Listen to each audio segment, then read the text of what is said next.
السلام علیکم لسنرز، آئیے کرائم سسپینس اور تھرل سے بھرپور ایم الیاس کی ایک شارٹ سٹوری سنتے ہیں جس کا عنوان ہے خونی سفر۔ تو آئیے شروع کرتے ہیں۔ بنگلور ایک بڑا شہر تھا، دولت کی ریل پیل تھی، زیر زمین جرائم پیشہ۔ کوئی دن ایسا نہیں جاتا تھا جب واردات نہ کرتے ہوں۔ نہ صرف قتل و غارت گری اور رہزنی ڈکیتی عام تھیں، بلکہ یہ روز کا معمول بن گئی تھیں۔ اخبارات بھی اس طرح کی خبروں کو مختصراً چھاپنے لگے تھے، لیکن اس ڈاکے کی تفصیلات تقریباً تمام اخبارات نے نمایاں طور پر شائع کی تھیں، کیونکہ موقع واردات پر ایک سب انسپکٹر بھی موجود تھا۔ اس پولیس افسر کو ڈاکو نے گولی مار دی تھی کہ وہ اسے گرفتار کرنے کے لیے اپنی جان پر کھیل گیا تھا۔ زخمی ہونے کے باعث وہ ملزم کو پکڑنے میں تو کامیاب نہ ہو سکا تھا۔ ڈاکو ہوائی فائرنگ کرتا ہوا بڑی آسانی سے فرار ہو گیا۔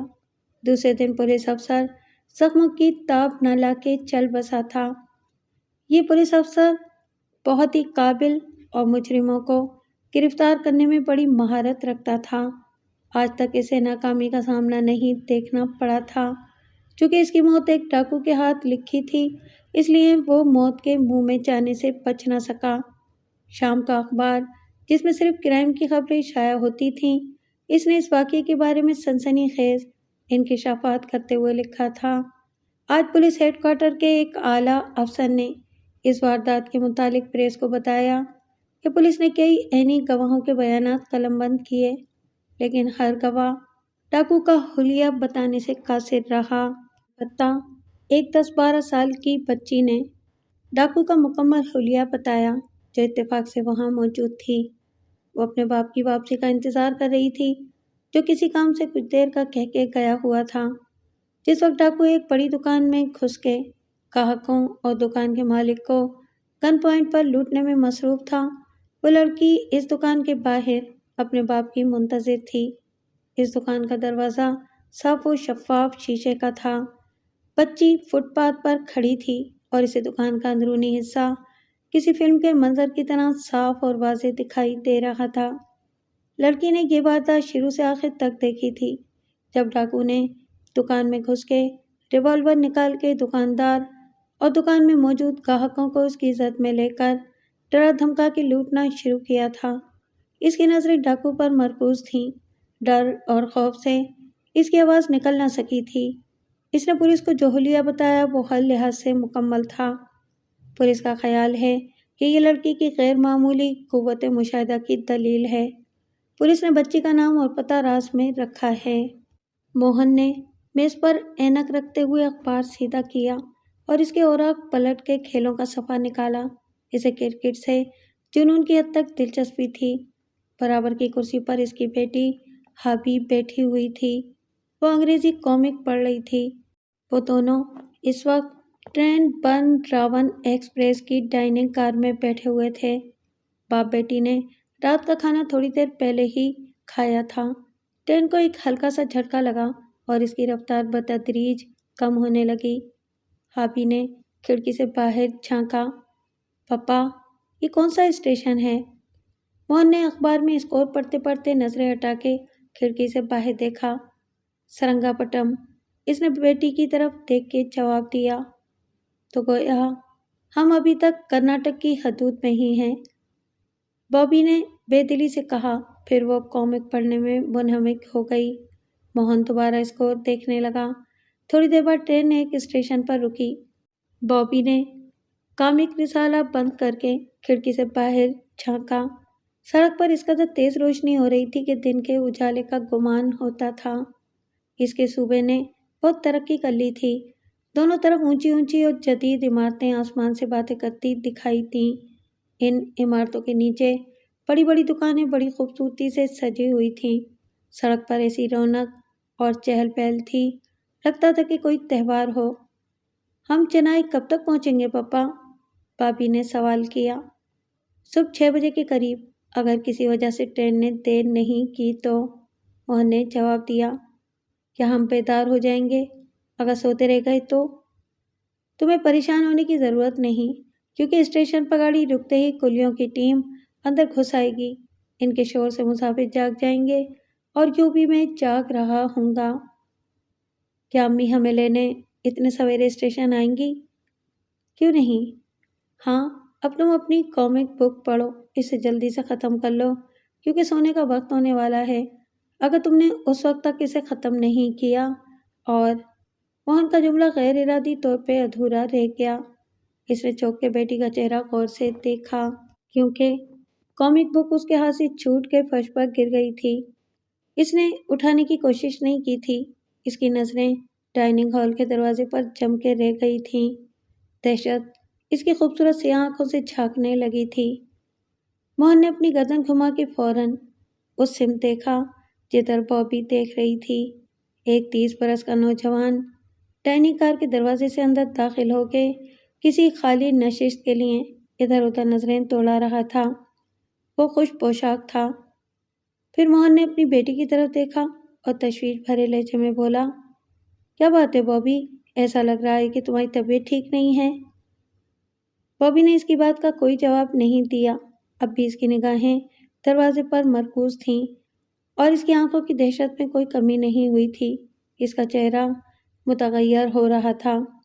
اس نوجوان کو ایک خالی نشست نظر آئی۔ وہ نشست ان کی نشست سے چند قدم قریب دائیں طرف کی قطار میں تھی۔ وہ آہستہ آہستہ چلتا ہوا ان کے قریب سے گزرا اور اس میز پر بیٹھ گیا۔ بابی نے بے اختیار اپنے باپ کی آستین مضبوطی سے پکڑ لی اور سہم کے کرسی میں سکڑ اور سمٹ گئی۔ موہن نے بڑی محبت سے بیٹی کا ہاتھ تھپ تھپایا۔ کیا بات ہے بابی؟ تم نروس کیوں ہو رہی ہو؟ بابی نے جواب دینے کی بجائے اپنے باپ کو دیکھا۔ پھر اس نے سرگوشی میں کہا، پتا جی، یہ وہی ہے۔ اس سے آگے وہ ایک لفظ بھی بول نہ سکی۔ وہی کون بابی؟ موہن نے چاروں طرف نظریں دوڑائیں۔ وہی جسے میں نے کل شام کمرشل اسٹریٹ مارکیٹ میں دیکھا تھا۔ موہن کا اعصابی تناؤ کم ہو گیا۔ اس نے مسکرا کے اپنی بیٹی کی طرف دیکھا، پھر اسے جیسے دلاسا دیا، نہیں بابی، بھلا وہ شخص یہاں کیسے آ سکتا ہے؟ وہی ہے پپا، بابی نے تکرار کے انداز میں کہا، میں نے اسے پہچان لیا ہے۔ ادھر دیکھو بابی، موہن ایک دم سے سنجیدہ ہو گیا۔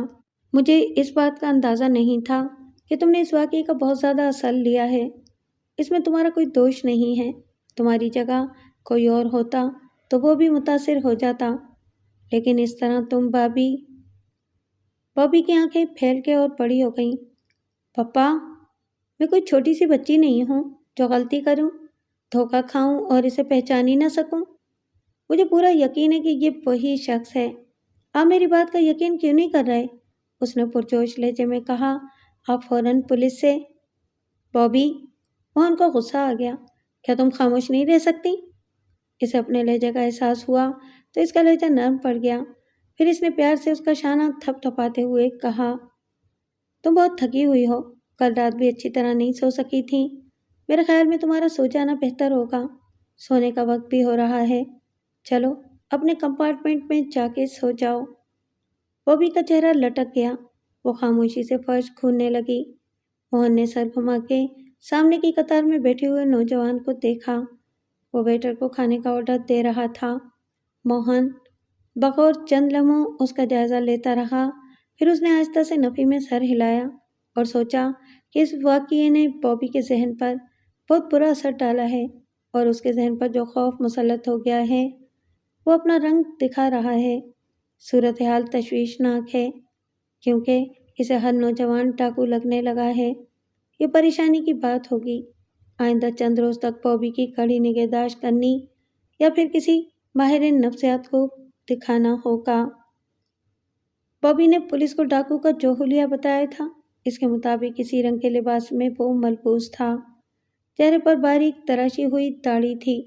ڈاکو کی شناخت یہ تھی کہ اس کی دائیں کلائی پر محبت کا علامتی نشان تھا جو آج کل کے نوجوان اپنی کلائی پر گدوا لیا کرتے تھے۔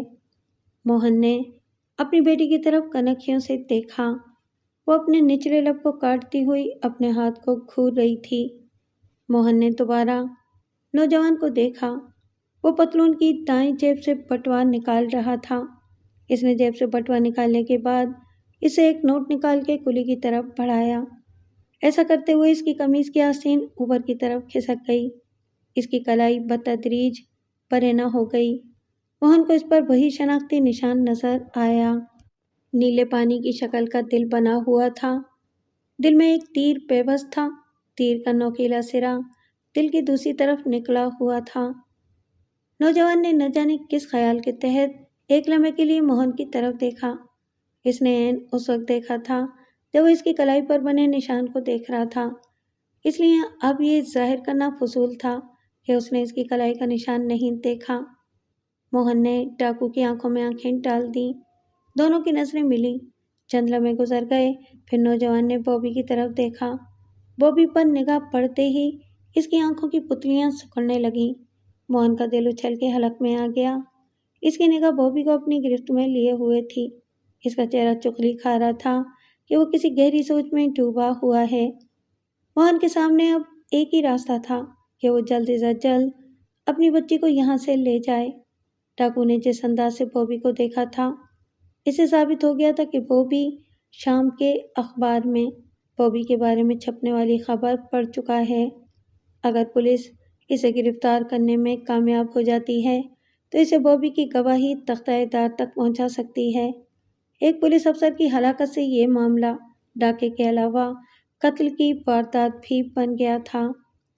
موہن نے غیر محسوس انداز سے کھڑے ہو کے بوبی کی طرف ہاتھ بڑھایا۔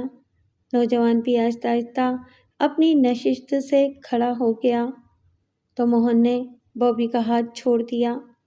نوجوان اس طرح اپنی جیبیں ٹٹولنے لگا جیسے وہ کچھ تلاش کر رہا ہو۔ اس نے اپنی جیکٹ کی زپ کھولی اور موہن کی طرف دیکھا، پھر اس نے انگلی سے اندرونی پھولی ہوئی جیب کی طرف اشارہ کیا۔ جیکٹ کی اندرونی جیب میں ریوالور رکھا ہوا تھا۔ موہن کو ڈائننگ کار کے پچھلے حصے سے وہ کلی نظر آیا جس نے ٹرین میں سوار ہوتے وقت اسے کمپارٹمنٹ دکھایا تھا۔ کچھ کلی ٹرین میں آخری اسٹیشن تک سفر کرتے تھے۔ وہ اس کی طرف آ رہا تھا۔ موہن نے جیب سے ایک نوٹ نکال کے کہا، تم میری بیٹی کو اس کے کمپارٹمنٹ میں پہنچا سکتے ہو، 2 نمبر ڈبہ برتھ والا۔ نوٹ دیکھ کے کلی کا چہرہ لمحے بھر کے لیے دمک اٹھا۔ کیوں نہیں صاحب جی، کوئی اور سیوا ہو تو بتائیں۔ لیکن پپا، بوبی نے فوراً ہی درمیان میں کہا، مجھے ابھی نیند نہیں آ رہی، میں جلدی سونے کی عادی کہاں ہوں۔ بوبی، موہن کا لہجہ سخت ہو گیا، بحث مت کرو، اپنی برتھ پر جا کے لیٹ جاؤ تو نیند بھی آ ہی جائے گی۔ آئیے بیبی، کلی نے اپنا موٹا بھدا ہاتھ بوبی کی طرف بڑھایا۔ بوبی نے اسے نظر انداز کر دیا۔ وہ کرسی سے کھڑی ہو گئی اور نوجوان ڈاکو کی طرف دیکھنے لگی۔ بوبی اس کا چہرہ اپنی نظروں کی گرفت میں لیے اسے گھورے جا رہا تھا۔ بوبی نے پلٹ کر اپنے باپ کو دیکھا اور بولی، پپا، اگر آپ یقین نہیں کریں گے تو پھر کون میری بات کا یقین کرے گا؟ موہن نے جھک کے اپنی بچی کی پیشانی چوم لی۔ تھوڑی دیر بعد میں بھی آ رہا ہوں، تم فکر مت کرو، جا کے آرام سے سو جاؤ۔ مجھے یقین ہے کہ جب تم بیدار ہوگی تو چنائی اسٹیشن پر تمہاری ماں تمہیں لینے آئی ہوگی۔ بوبی کلی کے ساتھ بغیر چونو چرا کیے چلی گئی۔ موہن نے اطمینان کا سانس لیا اور دوبارہ اپنی نشست پر بیٹھ گیا۔ اس کی اس تدبیر سے یہ فائدہ ضرور ہوا تھا کہ بوبی اب ایک مجرم کے ساتھ ڈبے میں نہیں تھی۔ موہن اب اپنے آئندہ اقدام کے بارے میں تیزی سے سوچنے لگا تھا۔ تمہاری چال احمقانہ تھی مسٹر، اچانک ایک کرخت آواز نے اس کے کان میں سرگوشی کی۔ موہن نے چونک کے وہ کرسی دیکھی جس پر پہلے بوبی بیٹھی تھی۔ اب اس کرسی پر نوجوان ڈاکو بیٹھا تھا۔ وہ اتنی سخت لیکن دھیمے لہجے میں بول رہا تھا کہ صرف موہن سن سکے اور جو ان کی طرف دیکھے تو ایسا محسوس کرے کہ وہ کسی موضوع پر آپس میں بحث کر رہے ہیں۔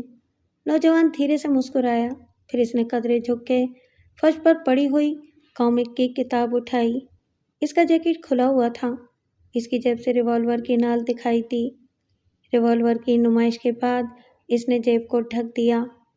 تم نے اپنی بچی کو کتاب کے بغیر سونے کے لیے بھیج دیا؟ نوجوان ڈاکو نے اس کی آنکھوں میں جھانکا۔ تم کون ہوتے ہو جو میرے معاملات میں دخل دے رہے ہو؟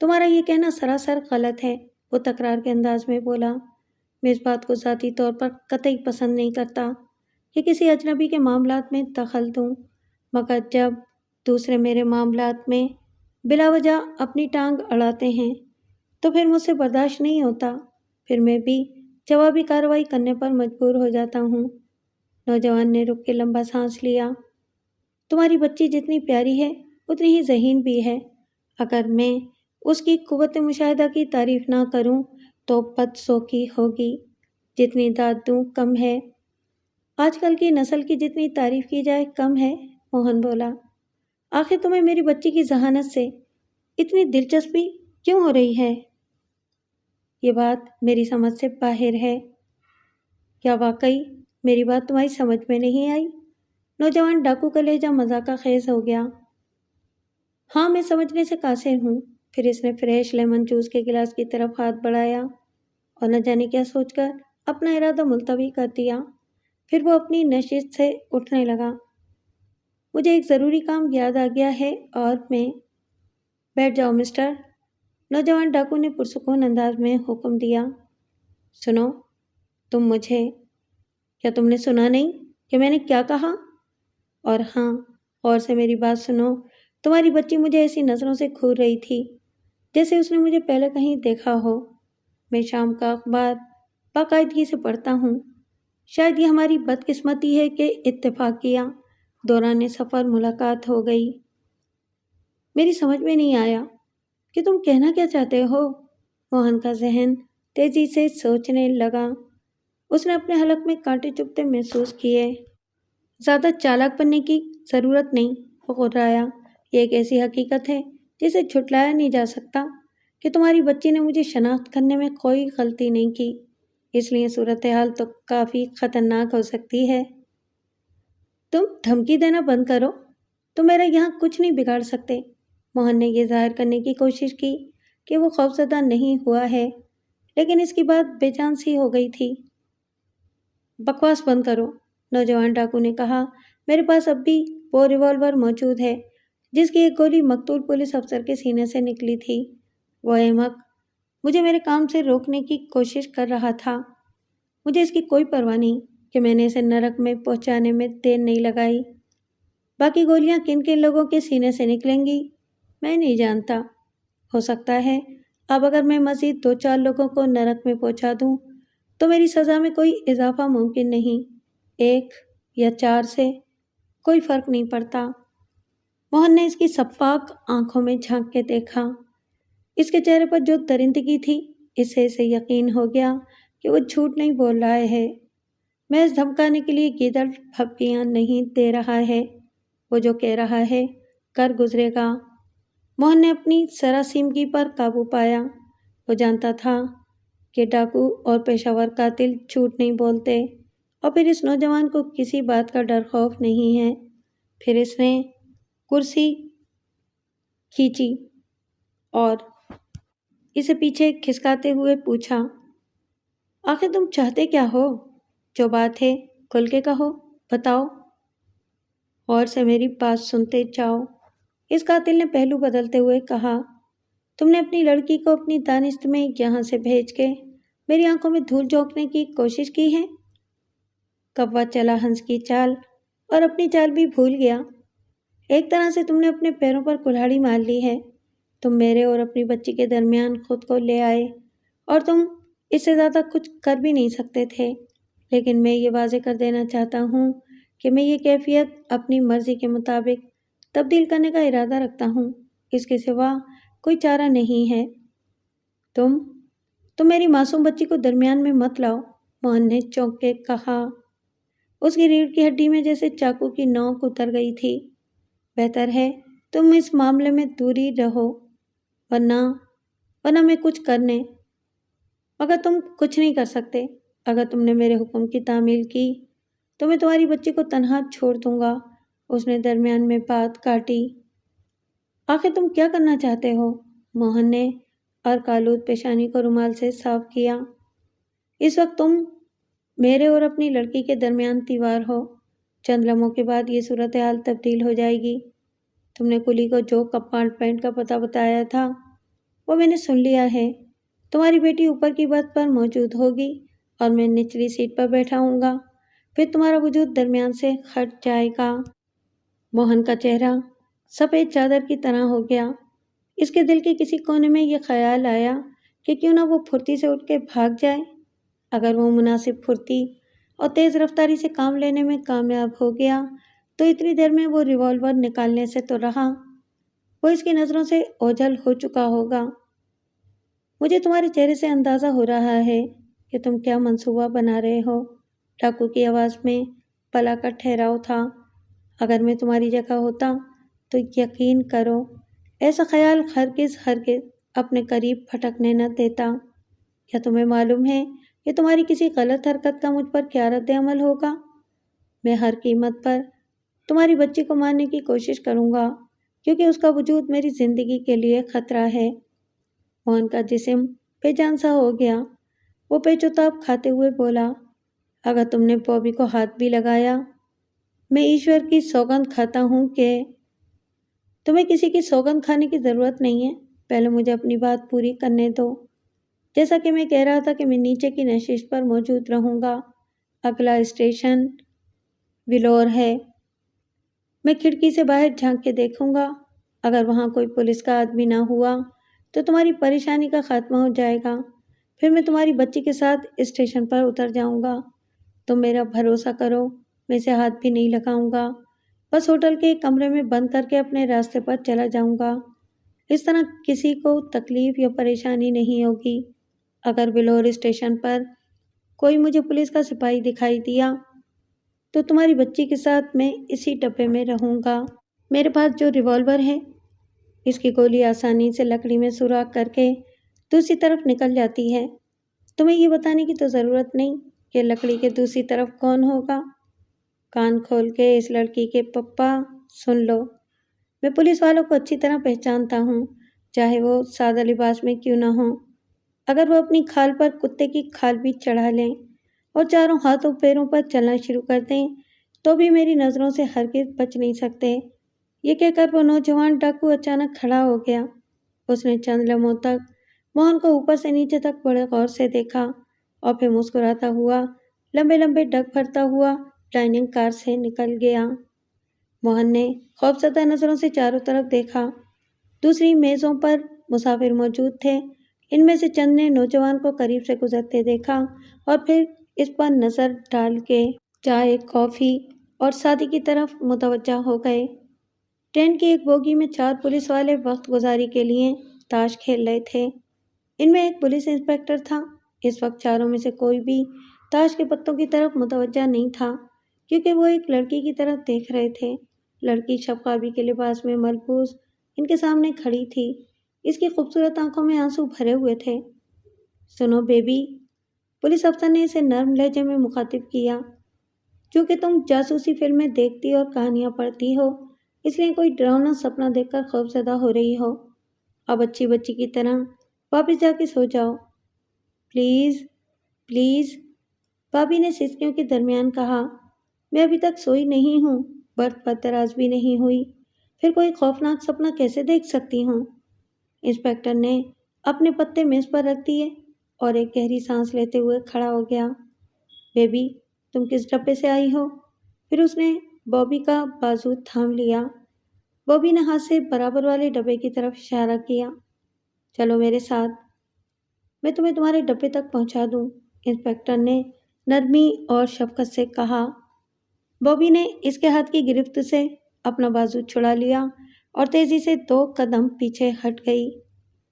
نہیں نہیں، پلیز سر، آپ میری بات کا یقین کیجئے، میں جھوٹ نہیں بول رہی ہوں۔ اس کے پاس ریوالور ہے، میں جانتی ہوں اس نے کل پولیس والے کو ڈکیتی کے دوران گولی مار دی تھی، میں نے خود اپنی نظروں سے دیکھا تھا۔ اب وہ میرے پتا جی کے ساتھ ڈائننگ کار میں بیٹھا ہوا ہے، چلیے میں آپ کو دکھا دوں۔ ٹھیک ہے سویٹ بیبی، انسپکٹر نے اس کے سر پر پدرانہ شفقت سے ہاتھ پھیرتے ہوئے کہا۔ تم کسی بات کی چنتا نہ کرو، میرے ذہن میں ایک خیال آیا ہے۔ اس نے گردن گھما کے اور بوبی کی نظروں سے بچا کے اپنے ساتھیوں کو آنکھ ماری۔ تم نے جو کچھ بتایا ہے وہ واقعی خطرناک اور تشویشناک ہے، لیکن کوئی قدم اٹھانے اور کارروائی کرنے میں دیر لگے گی۔